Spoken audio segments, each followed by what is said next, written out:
Hello dear students, this is Praveen Kumar Jha. Welcome to unique classes of right way. काफ़ी important है। पिछले class तक fiscal policies के बारे में काफ़ी अच्छी बातें हुई थी। इस क्लास में हम लोग बात करेंगे मॉनेटरी पॉलिसी के बारे में। तैयार है आप लोग सभी? लिखना स्टार्ट कीजिए। पहले समझिए कुछ बातों को। करना क्या मुझे, एक बड़ा इंपॉर्टेंट क्वेश्चन बनता है यहाँ पे इस चैप्टर में। क्या क्वेश्चन बनता है? Should policy maker be restrained? Question लिखिए।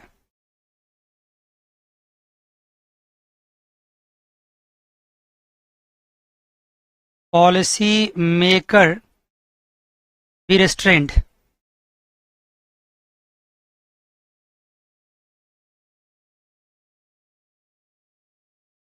रिस्ट्रेंड का क्या मतलब समझते हैं इशिता? रिस्ट्रेंड मतलब कंट्रोल्ड। क्या पॉलिसी मेकर को कंट्रोल करना चाहिए या उसको फ्री हैंड देना चाहिए? क्या लगता है आपको, बताओ।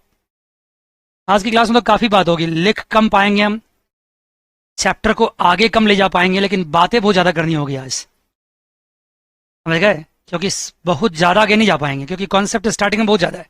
बेस तैयार करना पड़ेगा, काफी बात करनी पड़ेगी आपसे, तब जाके समझ पाएंगे। जो पॉलिसी मेकर है, क्या उसको कंट्रोल करना सही है या उसको फ्री हैंड देना सही है? फ्री हैंड देना सही है। उसको फ्री हैंड दोगे तो ज्यादा आउटपुट दे पाएगा, उसको कंट्रोल करोगे तो फिर प्रॉब्लम होगी।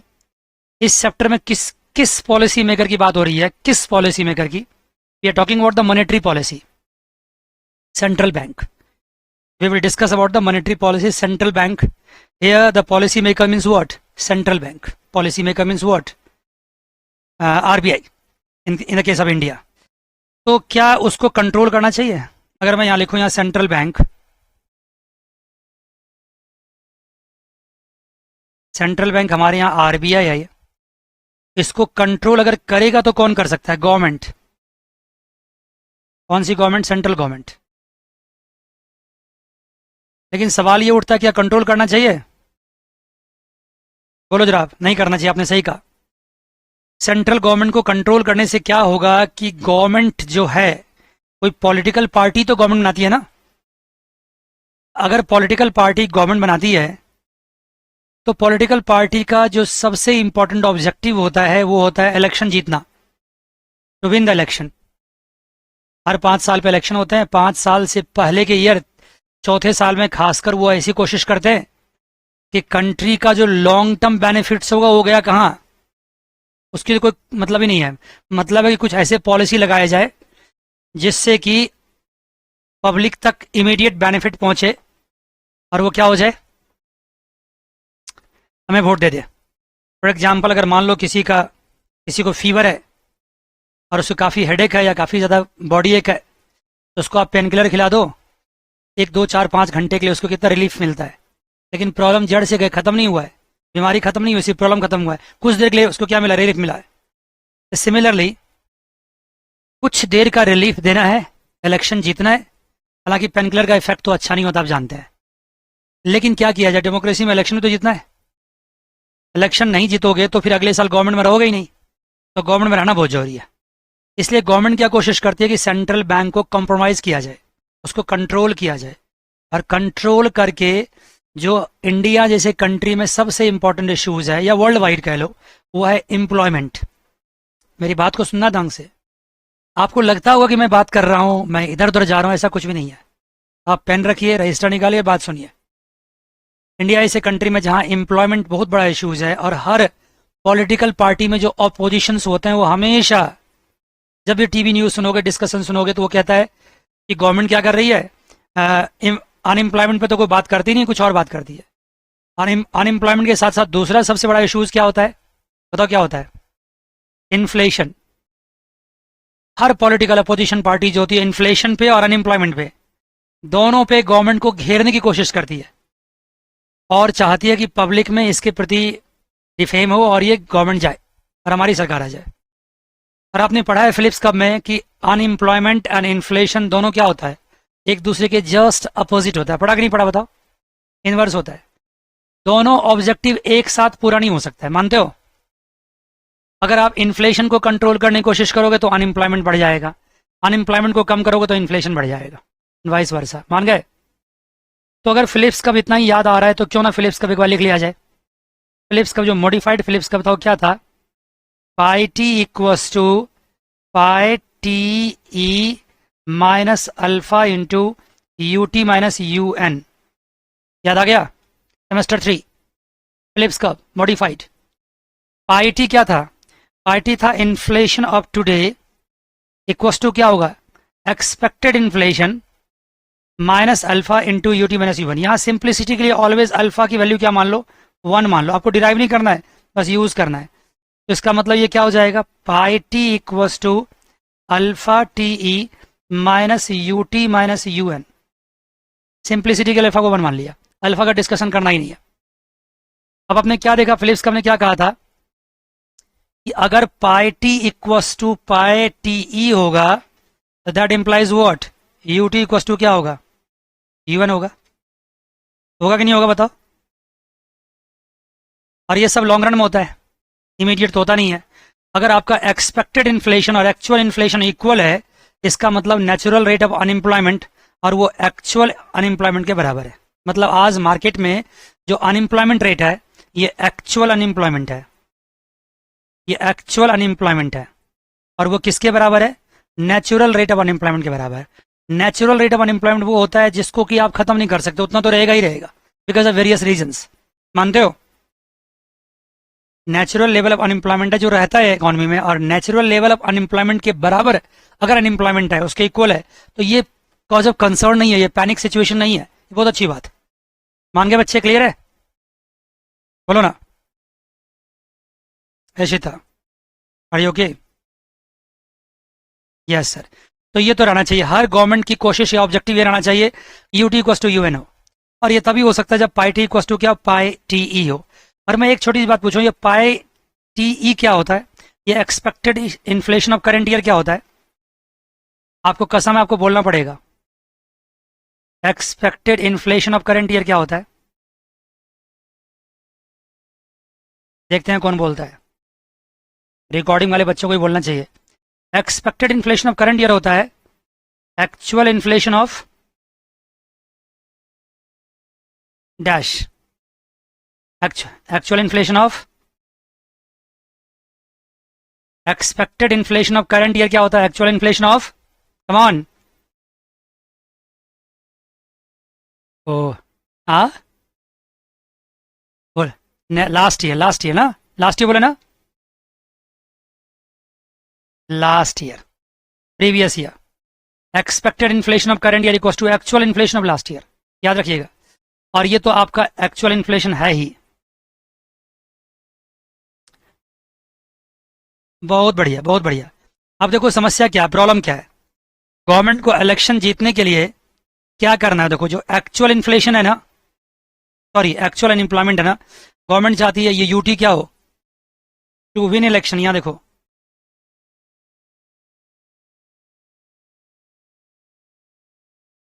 टू विन इलेक्शन गवर्नमेंट क्या चाहती है? यूटी क्या चाहती है? कम से कम हो। और गवर्नमेंट चाहती है कि इतना अच्छा हो जाए माहौल कि यूटी क्या हो जाए? लेस देन यूएन भी कम से कम हो जाए, यूएन से भी कम हो जाए, यूटी यूएन से भी कम हो जाए। गवर्नमेंट की ये कोशिश है कि हमारे इलेक्शन के ईयर में जो अनएम्प्लॉयमेंट रेट है वो क्या हो जाए? बोलो क्या हो जाए? कम ऑन जल्दी से। वो यूएन से भी क्या हो जाए? कम हो जाए। जबकि आपको सेटिस्फाइड रहना चाहिए। अगर यूटी आपका यूएन से ज्यादा है फिर तो आप कुछ कोशिश करो, लेकिन यूटी अगर यूएन के बराबर है तब तो कोशिश ज्यादा नहीं करना चाहिए। लेकिन फील गुड के लिए, मार्केट में और अच्छे माहौल बनाने के लिए यूटी को यूएन से कम करने की कोशिश करता है। और जब गवर्नमेंट इसको यूटी को यूएन से कम करने की कोशिश करता है तो उसके लिए गवर्नमेंट को क्या करना पड़ेगा? ध्यान देना, गवर्नमेंट को मनी सप्लाई इंक्रीज करना पड़ेगा। क्योंकि मनी सप्लाई इंक्रीज होगा तो ग्रोथ रेट जीवाईटी बढ़ेगा। जानते हो growth rate of what? GDP. GDP बढ़ेगा, ग्रोथ रेट बढ़ेगा इन पर्टिकुलर टाइम पीरियड। और जब जीडीपी बढ़ेगा तो क्या होगा? अनएम्प्लॉयमेंट क्या होगा? अपने आप कम हो जाएगा। जानते हो? ध्यान देना। लेकिन ये मनी सप्लाई बढ़ेगा तो जीडीपी बढ़ेगा और तो अनएम्प्लॉयमेंट कम होगा। लेकिन अल्टीमेटली ये मनी सप्लाई बढ़ाना किसके हाथ में है? कम ऑन जल्दी बताओ। गवर्नमेंट ने तो अपनी इंटेंशन दिखा दी कि मुझे अनएम्प्लॉयमेंट रेट को कम करना है, लेकिन ये अनएम्प्लॉयमेंट रेट को कम करने के लिए मनी सप्लाई बढ़ाने पड़ेंगे, क्योंकि मनी सप्लाई जितनी बढ़ेगी क्या होगा, उतना ही ग्रोथ रेट बढ़ेगा। लेकिन अल्टीमेटली मनी सप्लाई किसके हाथ में है, बोलो? आरबीआई के हाथ में है। जब आरबीआई के हाथ में है तो अल्टीमेटली आरबीआई ने क्या करना, मनी सप्लाई इंक्रीज करना है। अब गवर्नमेंट क्या करेगी, आरबीआई से कहेगी मनी सप्लाई इंक्रीज करो, आरबीआई कहेगी मैं नहीं करता। आरबीआई क्यों मना कर रही है? आरबीआई इसलिए मना कर रही है कि आरबीआई कहती है अगर मैं यूटी को कम करूंगा तो इन्फ्लेशन क्या होगा, बढ़ जाएगा। तो मुझे तो दोनों पैरामीटर्स ध्यान रखने, मैं इन्फ्लेशन को नहीं बढ़ने दे सकता। गवर्नमेंट कहती है इन्फ्लेशन तो जाते जाते सोसाइटी में घुसेगा, तब तक तो इलेक्शन जीत जाएंगे। जब तक इन्फ्लेशन का इफेक्ट आएगा तब तक जीत जाएंगे। हमें तो इलेक्शन जीतना है, तो मुझे तो मनी सप्लाई चाहिए। आरबीआई करता नहीं चाहिए, मैं नहीं करता। आरबीआई इंडिपेंडेंट बॉडी है। लेकिन गवर्नमेंट क्या कोशिश करती है, गवर्नमेंट कोशिश करती है कि आरबीआई को क्या किया जाए, बोलो? कंट्रोल किया जाए। गवर्नमेंट कोशिश करती है। अगर गवर्नमेंट काफी अच्छी, हाँ बोलो, मैं समझाऊंगा समझाऊंगा समझाऊंगा, पहले मेरी बात समझो। मैं जानता हूं कि आपने क्या क्वेश्चन पूछा। आपने क्वेश्चन पूछा कि सर ये एमएस बढ़ेगा तो जीवाईटी बढ़ेगा तो यूटी घटेगा। यूटी घटेगा ही तो समझ में आ रहा है, लेकिन ये आफ्टरऑल है क्या चीज? अभी कुछ देर रुक जाओ, मैं खुद बताऊंगा। मैं जो बोलना चाहता हूँ समझा। मनी सप्लाई बढ़ने से अगर अनएम्प्लॉयमेंट कम होगा तो मनी सप्लाई बढ़ाना तो गवर्नमेंट की बात तो नहीं है, गवर्नमेंट की बस की बात तो नहीं है। गवर्नमेंट अगर करवाएगी तो किससे करवाएगी, आरबीआई से करवाएगी। आरबीआई क्यों करेगी, आरबीआई को तो खुद देखना होता है कि इकोनॉमी की क्या सिचुएशन है। आरबीआई देखेगी मार्केट में अगर हमें मनी सप्लाई बढ़ाने की जरूरत है तो बढ़ाएगी। अगर गवर्नमेंट उससे कॉम्प्रोमाइज करवाएगी फिर तो ये गलत बात हो गया, लेकिन गवर्नमेंट करवाती है। यही तो क्वेश्चन शुरू से है। क्या क्वेश्चन था कि शुड पॉलिसी मेकर भी रेस्ट्रेंट, क्या उसको कंट्रोल करना उचित होगा? बिल्कुल नहीं होगा। लेकिन गवर्नमेंट अगर बहुत पावरफुल होता है तो अल्टीमेटली जो सेंट्रल बैंक के जो गवर्नर्स होते हैं उसकी अपॉइंटमेंट किससे होती है, किसके थ्रू होती है? अल्टीमेटली गवर्नमेंट के थ्रू होती है। हालांकि ये बात और है कि गवर्नमेंट के अपॉइंटमेंट के बाद आरबीआई के गवर्नमेंट को आरबीआई के गवर्नर को जल्दी रिप्लेस नहीं किया जा सकता है। हमारे यहाँ कम से कम 4 इयर्स का टर्म होता है उसका, ठीक है ना? नहीं रिप्लेस किया जा सकता, रिप्लेस किया भी नहीं जाना चाहिए, क्योंकि बार बार रिप्लेस करोगे तो उस पर रिप्लेसमेंट का खतरा होगा, तो फिर वो ज्यादा कॉम्प्रोमाइज हो जाएगा। एक बार अपॉइंट कर दो तो उसको फ्री हैंड दो काम करने के लिए। लेकिन गवर्नमेंट जब इतनी पावर होती है गवर्नमेंट के पास, तो कैसे न कैसे करके कंट्रोल कर ही लेती है गवर्नमेंट उसको। लेकिन सवाल ये उठता है कंट्रोल करना चाहिए। अगर गवर्नमेंट उसको कंट्रोल करती है, जो कि नहीं करना चाहिए, लेकिन करती है, तो क्या होगा? गवर्नमेंट कंट्रोल करेगी तो गवर्नमेंट मनी सप्लाई बढ़वा लेगी, और मनी सप्लाई बढ़ेगा तो गवर्नमेंट अपने डिजायर्ड ऑब्जेक्टिव को पूरा कर लेगी। यूटी कम हो जाएगा, यूटी कम होगा लेकिन इन्फ्लेशन बढ़ जाएगा, और इस तरह से आरबीआई जो चाहती है उसका जो ऑब्जेक्टिव वो पूरा नहीं हो पा रहा है, लेकिन गवर्नमेंट करवा रही है। लेकिन सवाल यहाँ ये होता है कि आपने सही पूछा कि सर आपने यहाँ जो लिखा है ये बात समझ में नहीं आ रहा है, ये क्या लिखा? ये बात तो समझ में आ गया कि आप ये कहना चाह रहे हो कि गवर्नमेंट चाहती है कि अनएम्प्लॉयमेंट क्या हो जाए, नेचुरल लेवल से भी कम हो जाए।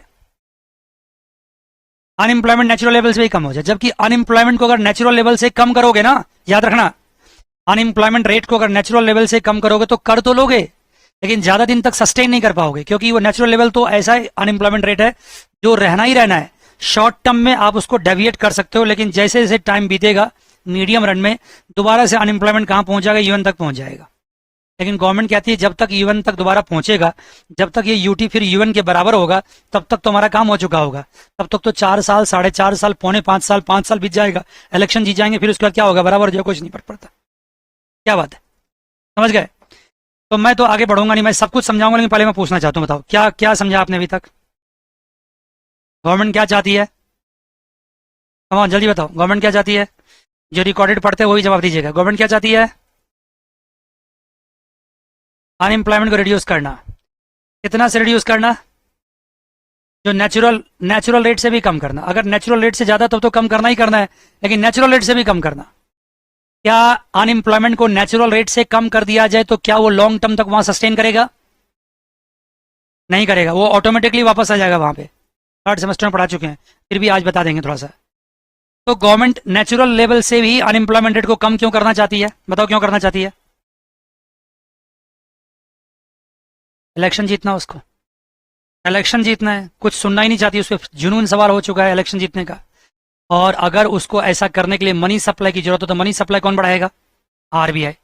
तो आरबीआई को कॉम्प्रोमाइज करना होगा, तो क्या आरबीआई कॉम्प्रोमाइज होना चाहिए? अगर होगा तो क्या होगा, ये सब कुछ पढ़ने वाले हैं, पूरी स्टोरी। मैं अभी पढ़ा नहीं रहा हूं आपसे, मैं आपसे बात कर रहा हूं। एकदम कैजुअल टॉक्स, आराम से बैठ के बात कर रहे हैं, एंजॉय कर रहे हैं, बेस तैयार होगा, फिर नोट तैयार होगा, फिर मजा आएगा, एग्जाम में क्वेश्चन आएंगे, सब धड़ाम लिखेंगे। ठीक है जी। आगे देखिए तो क्या कहानी है। अब यहाँ पे ये कहानी है कि एक, जब मैंने ये मनी सप्लाई यहाँ लिखा तो बच्चे परेशान हो गए कि ये सर क्या, ये तो समझ में आ गई मनी सप्लाई GYT, ये कॉन्सेप्ट, थोड़ा बताओ क्या चीज़ है। मैं उतना डिटेल तो सेमेस्टर 3 वाला भी जाऊंगा नहीं, लेकिन मैं इतना जाऊंगा कि आपको समझ में आ जाएगा। चलिए जी, QTM याद कीजिए आप। QTM याद है क्या था? बताओ, मैं नहीं बोलूंगा, बताओ। क्वांटिटी थ्योरी ऑफ मनी क्या था? क्या था? MV इक्वस टू PY था, PY था। और आपने याद किया था, पता है आपको वेलोसिटी को हम क्या मानते थे? कांस्टेंट। Y को भी क्या मानते थे? कांस्टेंट। तो अगर मैं यहाँ पे कहूँ कि मनी में चेंज हो रहा है तो उसको मैं किससे दिखा सकता था? GMT, मतलब growth rate of money. Money में चेंज होगा तो ग्रोथ रेट ऑफ मनी होगा। नहीं समझे? अरे बाबा, अगर मैं यहाँ चेंज इन M/M कर दूं तो ये क्या हो गया? इसी को तो क्या बोलते हैं हम? GMT बोलते हैं, नहीं बोलते हैं क्या? Right sir. तो अगर मैं चेंज इन M की बात करूं तो ये चेंज इन M किसके बराबर होगा? Change in P। और चेंज इन M से मैं क्या लिख सकता हूँ? GMT लिख सकता हूँ अगर रेट में कन्वर्ट कर दूं इसको तो। और चेंज इन P को भी कन्वर्ट कर दूं तो क्या लिख सकता हूँ? बताओ। चेंज इन P को रेट में क्या कहते हैं? कौन? इन्फ्लेशन। क्या बात है, फैंटास्टिक। YT बोलते हैं। और ये V पर जो बार है और Y पर जो बार है तो जीरो हो जाएगा, क्योंकि इसमें चेंज होगा नहीं कुछ। नहीं होगा ना? नहीं होगा। Right sir. लेकिन अगर मैं ऐसा कहूं, अगर मान लो कि ये GMT है इक्वस टू पाई टी है, और मैं यहाँ Y को कांस्टेंट ना मानूं, Y को वेरिएबल कर दो इन केस, तब यहाँ फिर क्या होगा? Y में भी चेंज होगा, होगा ना चेंज? एक्सक्यूज मी, अगर Y को कांस्टेंट ना तो Y में भी चेंज होगा। Y में चेंज को क्या बोलेंगे? जल्दी से बताओ। रेट के सेंस में क्या बोलेंगे? GYT, growth rate. Change in Y upon Y into 100 क्या हो गया? GYT तो हुआ, और क्या हुआ? क्या बात है, फैंटास्टिक। मान गए? ग्रोथ के सेंस में क्या हुआ? GYT हुआ। बहुत अच्छी बात है। अब ये बताइए कि GMT किसके हाथ में है? ये मनी का ग्रोथ किसके हाथ में? RBI के हाथ में। पाई टी और GYT। अगर सपोज करो कि ये 5% इंक्रीज करता, सपोज करो, और RBI चाहती कि इन्फ्लेशन 0 इंक्रीज करे, तो ये कब पॉसिबल है?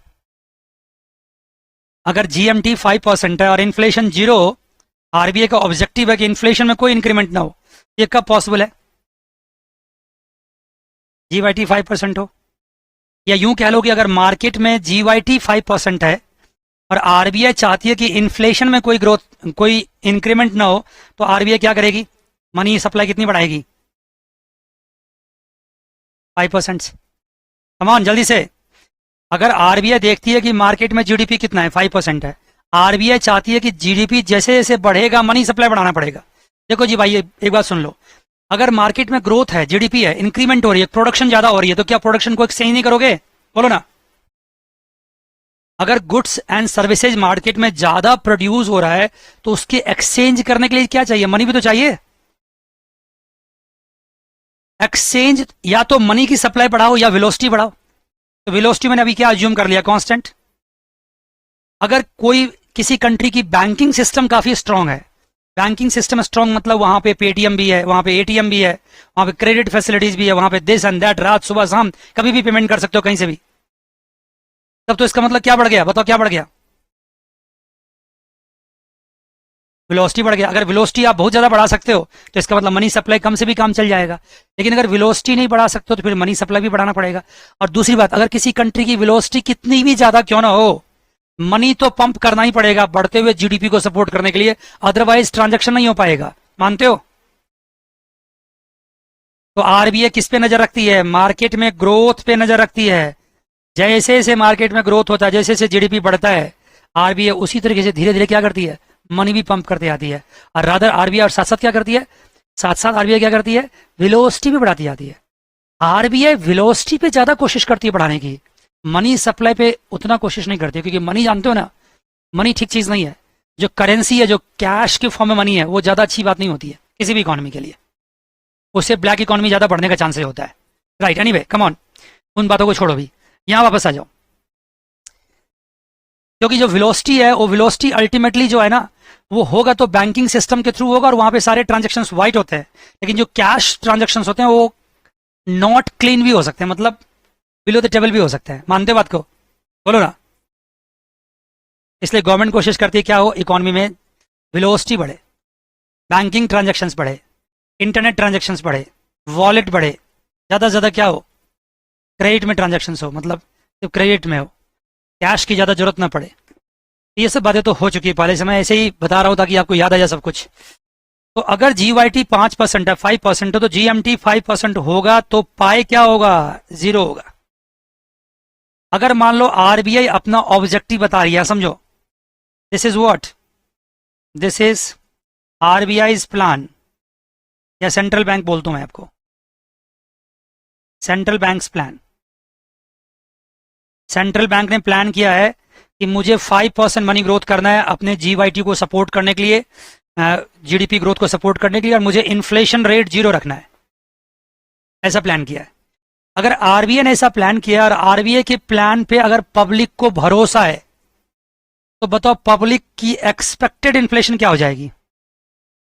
बोलो कमान। अगर RBI ने प्लान किया है कि पार्टी 0 होगा, तो पब्लिक का एक्सपेक्टेड इन्फ्लेशन क्या होगा?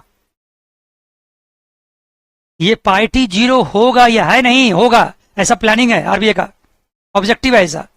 तो अगर RBI ऐसा प्लान कर रही है और RBI की क्रेडिबिलिटी है मार्केट में, तो पब्लिक क्या मान के चलेगी, इन्फ्लेशन क्या रहेगा, एक्सपेक्टेड इन्फ्लेशन क्या रहेगा? बोलो, आवाज नहीं आ रही है। हाँ तो कितना रहेगा, पाई क्या रहेगा, क्या मान के चलेगा? जब RBI ने प्रॉमिस किया कि इन्फ्लेशन हम 0 रखेंगे, एक्चुअल इन्फ्लेशन हम 0 रखेंगे, तो इसका मतलब पाई क्या रहेगा, 0 ही रहेगा। कहीं से स्टार्ट तो करोगे, किस पे भरोसा करोगे और किस पे भरोसा करोगे? RBI कह रही है कि हम 5% ग्रोथ के साथ 5% मनी ग्रोथ करेंगे और हम इन्फ्लेशन को नहीं बढ़ने देंगे, तब यही भरोसा करोगे। इसका मतलब एक्सपेक्टेड इन्फ्लेशन क्या रहेगा, 0 रहेगा। मानते हो? जल्दी से मान लो, नहीं तो नहीं बढ़ेंगे आगे हम। बोलूं, फिर से बोलूं? मैं फिर बताता हूं, सुनो। आप मान लो न्यूज सुन लिया, आपने न्यूज सुना, न्यूज में RBI ने अनाउंस किया कि इस साल ना GDP रेट 5% है और मैं GMT 5% करने वाला हूं। हाँ, क्योंकि मेरी कोशिश ये है कि इस बार इन्फ्लेशन बढ़ने ही नहीं देंगे। वो तो RBI से ज्यादा भरोसा आप किस पे कर सकते हो? किसी पे नहीं कर सकते हो। इसका मतलब आपको लगता है कि आने वाले वक्त में इन्फ्लेशन क्या होने वाला है? बताओ क्या होने वाला है? इन्फ्लेशन आने वाले वक्त में क्या होने वाला है, 0 ही होने वाला है।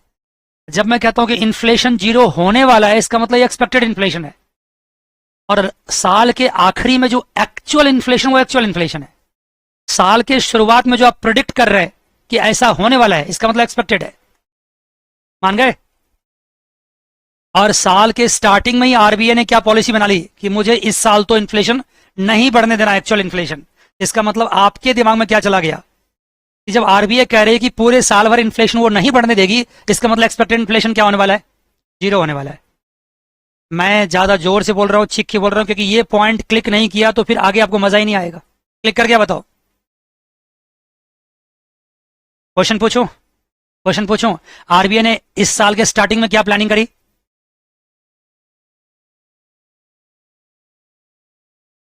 सेम रहेगा। और इस साल के आखिरी तक हम जो एक्चुअल इन्फ्लेशन है उसको नहीं बढ़ने देंगे। तो पब्लिक ने क्या व्यू किया, पब्लिक में क्या सेंटिमेंट गया कि एक्सपेक्टेड इन्फ्लेशन क्या होगा, 0 होगा।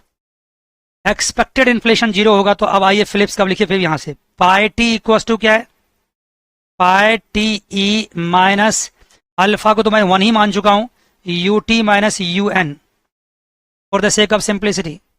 हमें अभी ऑब्जेक्टिव अल्फा डिस्क्राइब करने का नहीं है, इसलिए अल्फा को 1 मान चुका हूं। अब यहां क्या लिखूं मैं, पाई टी माइनस इसको 0 कर दूं, ये क्या होगा, माइनस UT माइनस UN। मान गए? जल्दी बताओ, बोलो जल्दी से। Yes sir. अब अगर मान लो कि यहां पे इन केस, देखना यहां पे एक एक केस देखना, if UT equals to UN हो जाता है, तो पाई टी इक्वस टू क्या हो जाएगा, जल्दी से बताओ। पाई टी 0 हो जाएगा। RBI का ऑब्जेक्टिव पूरा हो गया। यहां से मैंने स्टार्ट की अभी कहानी को, यहां से मैंने स्टार्ट की कहानी को। यूटी कोस टू यूएन हो गया तो पाई टी कोस टू 0 हो गया, आरबीआई का ऑब्जेक्टिव पूरा हो गया। लेकिन आरबीआई का ऑब्जेक्टिव तो ये था, लेकिन गवर्नमेंट का क्या ऑब्जेक्टिव था बताओ? गवर्नमेंट का ऑब्जेक्टिव क्या था? अब मैं यहाँ एक लाइन ड्रॉ कर रहा हूँ। गवर्नमेंट का ऑब्जेक्टिव क्या था बताओ?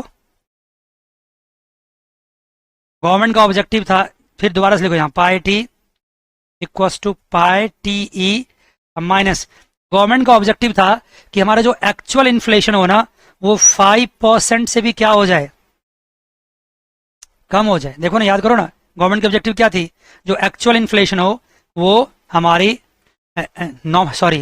नेचुरल इन्फ्लेशन, एक्चुअल अनएम्प्लॉयमेंट हो वो हमारी नेचुरल रेट ऑफ अनएम्प्लॉयमेंट से भी क्या हो, कम हो जाए। तो जो एक्चुअल जो अनएम्प्लॉयमेंट होगा क्या होगा? इन्फ्लेशन बोल दिया था मैंने क्या? हाँ, ये नेचुरल रेट ऑफ अनएम्प्लॉयमेंट है। जो एक्चुअल अनएम्प्लॉयमेंट हो ये 5% से भी कम हो। मान लो मैं क्या मान के चलता हूँ, सपोज को मैं 4% मान के चलता हूँ। गवर्नमेंट क्या चाहती है? 4% रहे। गवर्नमेंट चाहती है कि नेचुरल रेट ऑफ अनएम्प्लॉयमेंट तो 5% है, लेकिन गवर्नमेंट की क्या ऑब्जेक्टिव है कि ये 4% हो। अगर गवर्नमेंट ऐसा करेगी तो अभी आरबीआई ने जो पॉलिसी अनाउंस किया था, as per the announcement of RBI, as per the policy announcement of RBI, expected inflation क्या रहने वाला है बताओ? As per the policy announcement of RBI बताओ, as per the policy announced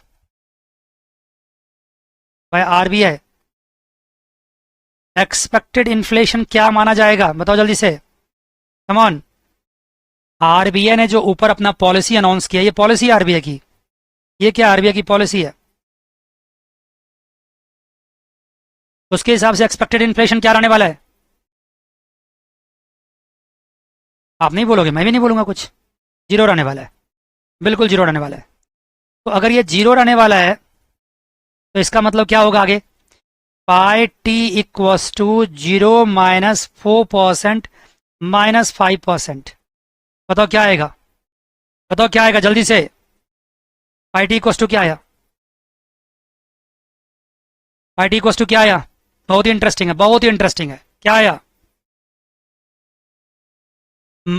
1% आ गया। इसका मतलब एक्चुअल इन्फ्लेशन कितना हो गया?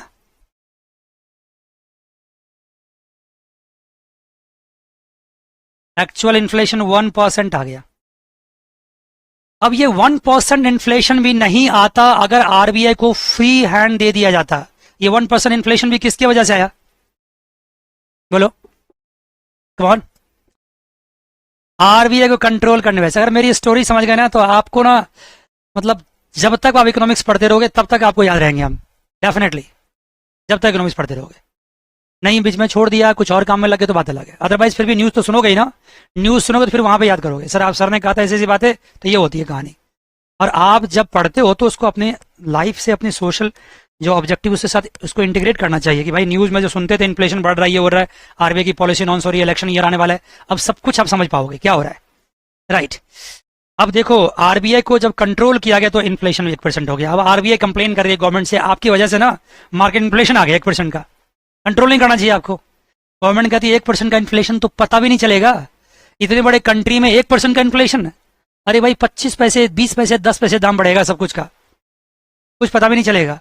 और 1% अनएम्प्लॉयमेंट तो करंट जैसे पूरे मार्केट में फैल जाएगा, इतने लोगों को, लाखों लोगों को नौकरियां लग जाएगी।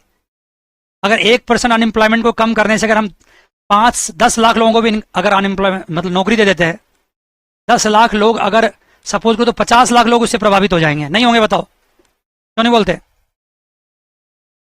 एक फैमिली में अगर एक बंदे को भी नौकरी लग गया तो 5 लोग उसके खाने पीने वाले होते हैं, बच्चे बीवी माता पिता सब मिला करके, नहीं होते बताओ? तो सोचो अगर एक बंदे को भी नौकरी लग गया उस गवर्नमेंट के पॉलिसी वजह से, तो क्या पूरी फैमिली किसी को जॉब, किसी को वोट देगी और किसी को नहीं देगी? इसलिए गवर्नमेंट कहती है कि ये जो ऑब्जेक्टिव पूरा हुआ है, क्या ऑब्जेक्टिव पूरा हुआ है कि हमारा इन्फ्लेशन कितने से बढ़ गया, इन्फ्लेशन बढ़ गया कितने से, 1% से, और हमारा अनएम्प्लॉयमेंट कितने से कम हो गया, 1% से कम हो गया ना, क्योंकि 4% हो गया ना, 5% से 4% हो गया, तो ये कोई गलत बात नहीं, ठीक है। ये अनएम्प्लॉयमेंट 4% हो गया 5% से, नेचुरल रेट 5% था, उसके बराबर था पहले, उससे कम हो गया, इन्फ्लेशन बढ़ गया, गवर्नमेंट कहती है कोई बात नहीं, ये ठीक है, ऑब्जेक्टिव ठीक है हमारा, हम इस इलेक्शन जीत जाएंगे, बाद में कंट्रोल कर लेंगे। लेकिन होगा क्या? होगा ये, अब यहाँ पे लाइन ड्रॉ कर दो, क्या होगा कहानी? ये जो मैं लाइन ड्रॉ करता हूँ उसके अंदर नेक्स्ट स्टेप की बात करता हूँ। यहाँ मैंने लाइन ड्रॉ किया था, ये पहला स्टेप था, यहाँ तक गवर्नमेंट ने इसको कंट्रोल नहीं किया था, अब इस पीरियड में गवर्नमेंट ने कंट्रोल किया, अब ये कहानी हो गई। लेकिन होगा धीरे धीरे क्या? धीरे धीरे कहानी ये होगी, अभी देखना ये सब कुछ करने के लिए आरबीआई को क्या करना पड़ा? पॉलिसी अनाउंस करना पड़ा। और पॉलिसी अनाउंस के तहत उसने क्या किया था बता सकते हो? उसने जीएमटी मनी ग्रोथ किया था 5%, ऐसा करने के लिए। लेकिन अब क्या होगा? अब नेक्स्ट स्टेप में क्या होगा कि ये सिचुएशन काफी लंबे समय तक नहीं रहेगा। ये सिचुएशन काफी लंबे समय तक नहीं रहेगा। पता क्यों नहीं रहेगा? बताओ, बताता हूं क्यों नहीं रहेगा। अभी पब्लिक ने किस पे भरोसा करके एक्सपेक्टेशन सेट किया था? बताओ, पब्लिक ने किस पे भरोसा करके? आरबीआई भरोसा करने कर, आरबीआई पे भरोसा करके अपनी एक्सपेक्टेशन बनाई थी। लेकिन क्या आरबीआई अब भरोसा करने के लायक रहा? बोलो, आरबीआई अब भरोसा के लायक नहीं रहा, क्योंकि आरबीआई को भरोसा करके उसने 0% एक्सपेक्टेशन बनाया था। देखो ना, लेकिन मार्केट पता चलेगा, पता चलता है। देखो न्यूज सुनते हैं सभी लोग, मार्केट में तुम जानते हो, मार्केट में ना सेंटीमेंट ना बहुत तेजी से फैलता है हर चीज, हम लोगों को पता नहीं। गवर्नमेंट मीडिया को भी कॉम्प्रोमाइज कर सकती है, बात सही कह रहे हो आप, होती भी यही है। लेकिन क्या है ना कि आजकल सोशल मीडिया के जमाना भी आ चुका है, और जानते हो जो भी बातें हम बता रहे हैं आपको, जो भी इकोनॉमिक्स सिखा रहे हैं, वो इंडियन पर्सपेक्टिव नहीं, वेस्टर्न वर्ल्ड के पर्सपेक्टिव में सिखा रहे हैं, ठीक है। और अमेरिकन डेमोक्रेसी देखो, हालांकि डेमोक्रेसी तो हमारा यहाँ का बहुत पुराना है, बहुत पुराना डेमोक्रेसी है। हम तो गुलाम बीच में हो गए थे बहुत सालों तक, लेकिन उससे पहले हमारे, तुम्हें याद होगा शायद, मुझे प्रिविलेज है बोलने का कि सबसे पहला डेमोक्रेसी इंडिया में कहाँ स्टैब्लिश हुआ था? बता सकते हो? शायद वर्ल्ड की सबसे ओल्डेस्ट डेमोक्रेसी है। हालांकि रिसेंट टाइम में सबसे ओल्डेस्ट डेमोक्रेसी किसको माना जाता है? यूएसए को। लेकिन अगर देखा जाए हिस्टोरिकली तो सबसे ओल्डेस्ट डेमोक्रेसी कहाँ? इंडिया में ही है। पता है कहाँ पे है? तो सबसे पहले डेमोक्रेटिक सेटअप हुआ था सूरत नहीं, बिहार में हुआ था, बिहार के वैशाली में, वैशाली के स्टेट था, और बहुत बड़ा स्टेट था वो। वहां पे डेमोक्रेसी थी, और वो पूरा ऑल ओवर इंडिया को कंट्रोल करती थी ऑलमोस्ट। और आपको नहीं पता हो तो मैं बता दूं, इसलिए नहीं कि मैं बिहार से हूं, इसलिए सच्चाई बात है ये कि पॉलिटिकली वहां के लोग काफी ज्यादा एम्पावर्ड रहते हैं, बहुत ज्यादा समझ रखते हैं पॉलिटिकली उसको कोई चीट नहीं कर सकता जल्दी, बहुत जान गए। छोटे छोटे बच्चे भी पॉलिटिक्स समझते हैं वहां का, और अगर इतना ज्यादा समझते हैं कि शायद वो उसका नुकसान भी हो जाता है कभी कभार। लेकिन नहीं, वापस मुड़ते हैं यहाँ पे, ठीक है ना, क्योंकि ज्यादा पॉलिटिक्स कम उम्र में समझना ठीक बात नहीं होता है। हम लोग स्कूल डेज में काफी पॉलिटिक्स डिस्कस करते थे। चलिए जी, तो ये बात होगी, समझ गए। तो क्या होता है कि वेस्टर्न वर्ल्ड में मीडिया काफी पहले से स्ट्रांग रहा है, वहां पे किस कॉम्प्रोमाइज नहीं कर सकते। अगर 10 मीडिया क्या गवर्नमेंट के फेवर में है तो 5 मीडिया उसके अगेंस्ट भी है। आज अपने इंडिया में भी देख लो, अगर गौर करके न्यूज सुनोगे तो बहुत सारे टीवी चैनल आपको गवर्नमेंट के फेवर करते नजर आएंगे, और कुछ टीवी चैनल आपको गवर्नमेंट के अगेंस्ट करते नजर आएंगे। जबकि मैं दोनों बातों को सही नहीं मानता हूँ, ठीक है। जो ब्लाइंडली फेवर करता है वो भी ठीक नहीं है, और जो ब्लाइंडली विरोध करता है वो भी ठीक नहीं है। सुन रहे मेरी बात? हेलो, हाँ। लेकिन आजकल के पब्लिक भी बहुत तेज हो गए हैं। हम लोग जैसे पब्लिक जो हो गए, हम लोग मीडिया की बातों को सुनते ही नहीं है, हम लोग बिलो द लाइंस पढ़ते हैं। समझ गए बात को? हेलो, हम लोग ना फेवर की बात को सुनते हैं ना डिसफेवर की बात को सुनते हैं, हम दोनों में से बीच का रास्ता निकाल लेते हैं। लेकिन बिटवीन द लाइंस पढ़ने की क्षमता सबको तो होती नहीं है। होती है क्या? बताओ। नहीं होती। और पब्लिक बहुत तेज है, पब्लिक को पता है कौन सा टीवी चैनल जो है प्रो गवर्नमेंट है और कौन से टीवी चैनल जो एंटी गवर्नमेंट है, किसको गवर्नमेंट की हर बात की बुराई करनी है और किसको गवर्नमेंट की हर बात की फेवर करनी है, पब्लिक को सब पता है। और मुझे लास्ट में ये पता चला है कि यही पॉसिबल है, मीडिया का न्यूट्रल रख पाना पॉसिबल नहीं है। मीडिया का न्यूट्रल रख पाना पॉसिबल है। मैं तो चाहता हूं कि मीडिया में पॉलिटिकल पार्टी में खूब लड़ाई हो, मतलब लड़ाई मतलब मारपीट ना हो, मतलब दोनों में कॉम्प्रोमाइजिंग स्थिति ना हो, दोनों एक दूसरे का दोस्त ना हो। हम लोग जब थोड़ा सा वक्त लेंगे आपका, हम लोग जब स्कूल डेज में थे या कॉलेज डेज में थे तो हमारे यहाँ की पॉलिटिकल सिस्टम इस तरह का था, जो पॉलिटिकल पार्टीज और अपोजिशन एंड गवर्नमेंट दोनों पार्टीज में दोस्तियां काफी होती थी, खूब दोस्ती। उनके बच्चे आपस में शादी कर रहे हैं, उनके बच्चे आपस में खूब पढ़ रहे हैं बाहर जाकर के, खूब इंजॉय कर रहे हैं। अब पब्लिक में क्या दिखाते हैं, एक दूसरे का विरोधी है। ऐसा हाल फिलहाल तक रहा है लगभग। लेकिन खासकर ये 2014 में जब से मोदी गवर्नमेंट आया है तब से अपोजिशन में और गवर्नमेंट में लड़ाइयां हो गई बहुत अच्छी खासी लड़ाइयां। समझ तो क्या होता है? मतलब अब वो दोनों में बनता नहीं ढंग से। मतलब अपोजिशन खूब जम के सरकार का विरोध करता है और सरकार जम के अपोजिशन को नीचे करता है। तो ये पूरा डिवाइड जो हो चुका है मुझे पसंद है खासकर, क्योंकि डिवाइड होने से क्या होता है ना कि कम से कम पता चलता है कि गवर्नमेंट में क्या चल रहा है। और जब दोनों अपोजिशन पार्टी और गवर्नमेंट दोनों हाथ मिला ले तो पब्लिक क्या होती है, बेवकूफ बन जाती है, बिल्कुल बेवकूफ बन जाती है। लेकिन लड़ाइयां कम से कम इतनी हो कि पब्लिक तक सब बातें वापस आए। लड़ाइयों का मतलब ये मैं नहीं कहना चाह रहा हूं कि वो बस एक दूसरे का बाल पकड़ के खींचे और मारना पीटना स्टार्ट करे। लड़ाई मतलब होता है कि अंदर की बातें पब्लिक तक पहुंचे, कॉम्प्रोमाइज ना हो। चलिए वापस मुड़ते हैं, समझ गए। तो आज मीडिया भी डिवाइडेड है, गवर्नमेंट और अपोजिशन भी डिवाइडेड है, और पब्लिक तक छन छन के खूब बातें पहुंच रही है, सोशल मीडिया से भी पहुंच रही है। और इतनी ज्यादा इंफॉर्मेशन पहुंच रही है कि अब इंफॉर्मेशन कुछ ज्यादा ही आ गया और सोसाइटी में अनरेस्ट सा सिचुएशन हो गया है। लेकिन मुझे गारंटी पता है कि ये सिचुएशन 2 4 5 साल में क्या होगा, सेटल हो जाएगा। अभी तो मतलब वर्बल मतलब डायरिया हो गया एक तरह से समझ लो, इतनी इन्फॉर्मेशन की वो बाढ़ लग गई है। लेकिन 5 6 साल में ये चीज सेटलमेंट हो जाएगा, सोसाइटी हमारी मैच्योर हो जाएगी। आइए वापस मुड़ते हैं। तो मैंने क्या कहा कि अब आरबीआई पे तो भरोसा नहीं रहा, बिल्कुल नहीं रहा। और मुझे तो इस बात का डर लगता है कि मैं जो पढ़ा रहा हूं बच्चों को ये लगेगा कि भाई ऐसा पढ़ा क्या रहा है, तो बातें कर रहे हैं।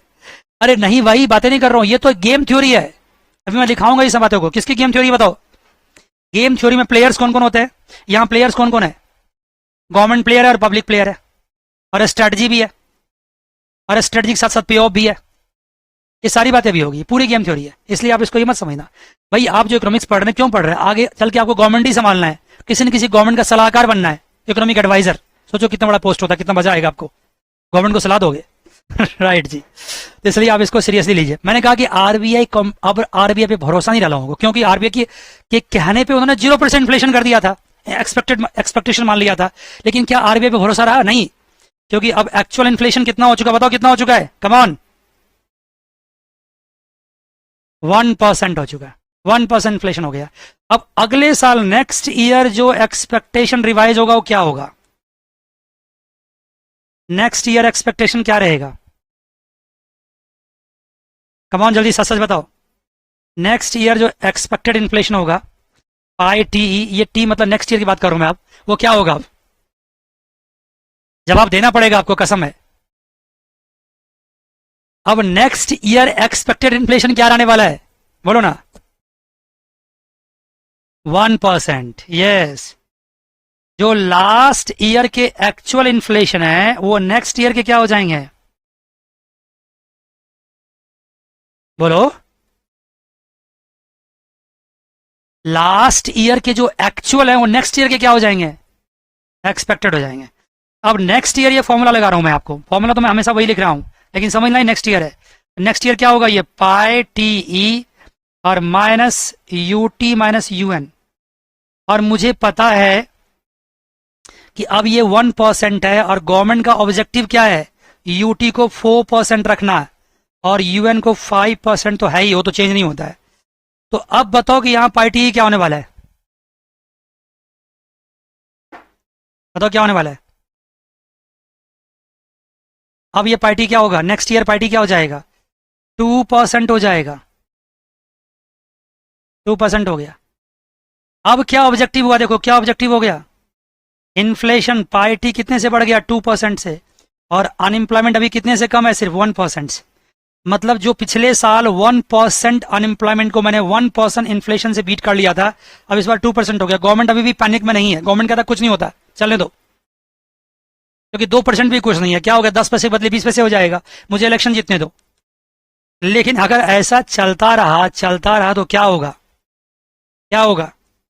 ऐसा अगर लंबे समय तक चलता रहा तो इन्फ्लेशन बढ़ जाए। मान लो इन बिटवीन इलेक्शन हो भी गया और जीत भी गया हो, मान गए, इलेक्शन हो भी गया और गवर्नमेंट जीत भी गई, लेकिन उसके बावजूद भी क्या ये साइकिल बंद होगा?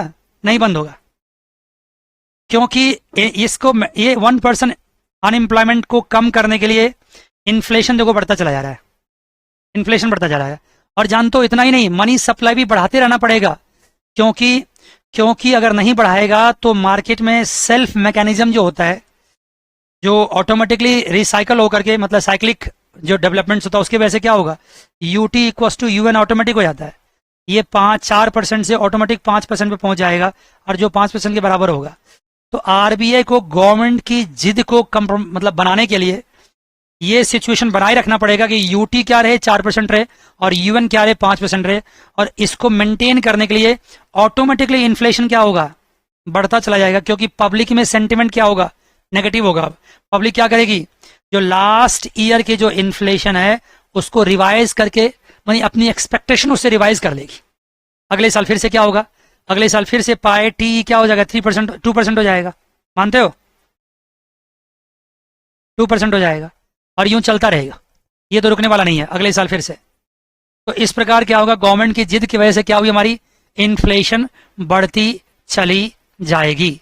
लेकिन गवर्नमेंट ने ये सिचुएशन क्यों क्रिएट किया, गवर्नमेंट को इलेक्शन जीतना था, इलेक्शन जीतना था।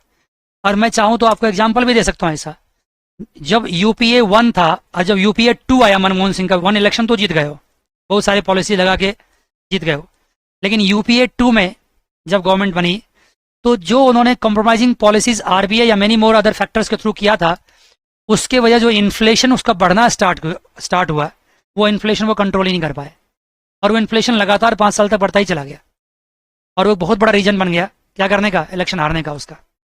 और वो फ्री हैंड उनके पास था नहीं, क्योंकि उनके पास पावर नहीं थी, पूरी मेजोरिटी गवर्नमेंट नहीं थी, हार्डली 140 150 सीट थे उसके। 140-50 सीट में गवर्नमेंट कैसे सचे, जहाँ 272 सीट चाहिए, अगर 140-50 सीट है, इसका मतलब more than 125 seats 130 seats opposition के, मतलब दूसरे पार्टीज के हैं, खासकर जो हमारी साउथ इंडियन की पार्टीज थी, डीएमके उनकी थी, और डीएमके तो वैसे भी जब ज़्यादा पावरफुल पार्टी है जी डीएमके, तो गवर्नमेंट से क्या करेगी, कॉम्प्रोमाइज़ कराएगी। ये सब कहानी तो चलिए आपको पास्ट में क्या ले जाएंगे, ये सब कहानी था, इलेक्शन हार गए हो और फिर दूसरी गवर्नमेंट बनी राइट से। लेकिन मैं बता रहा हूँ एक गवर्नमेंट की कहानी नहीं है, सब गवर्नमेंट की कहानी है। चलिए जी, क्लियर, यहाँ तक क्लियर है। बताओ आपको कितना समझ में आया, इशिता बताओ कितना समझ में आया, सारा आया, कहानी इंटरेस्टिंग था,